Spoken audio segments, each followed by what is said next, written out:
ಪ್ರಶ್ನೆಗಳಿಗೆ ಈಗ ನಾನು ಉತ್ತರ ಕೊಡಕ್ಕೆ ಹೋಗಲ್ಲ. ನನ್ನ ಮನಸ್ಸಿನ ಒಳಗೆ ಭಾಳ ಭಾವನೆಗಳಿದ್ದಾವೆ, ಹೇಳೋಕ್ಕೂ ಭಾಳ ಇದೆ.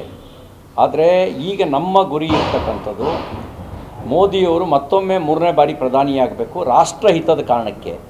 ಲೋಕಸಭೆ ಚುನಾವಣೆ ನಂತರ ಯಾರ್ಯಾರು ವಿಧಾನಸಭಾ ಚುನಾವಣೆಯಲ್ಲಿ ಹೇಗೆ ನಡ್ಕೊಂಡ್ರು, ಈ ಎಲ್ಲ ಪ್ರಶ್ನೆಗಳಿಗೆ ಉತ್ತರ ಕೊಡೋಕ್ಕೆ ನನ್ನ ಹತ್ರ ಇದ್ದಾವೆ.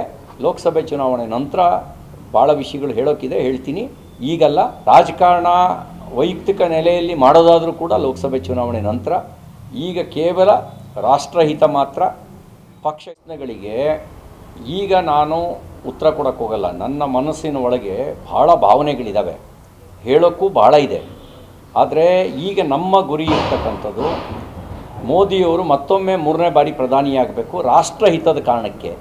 ಲೋಕಸಭೆ ಚುನಾವಣೆ ನಂತರ ಯಾರ್ಯಾರು ವಿಧಾನಸಭಾ ಚುನಾವಣೆಯಲ್ಲಿ ಹೇಗೆ ನಡ್ಕೊಂಡ್ರು, ಈ ಎಲ್ಲ ಪ್ರಶ್ನೆಗಳಿಗೆ ಉತ್ತರ ಕೊಡೋಕ್ಕೆ ನನ್ನ ಹತ್ರ ಇದ್ದಾವೆ.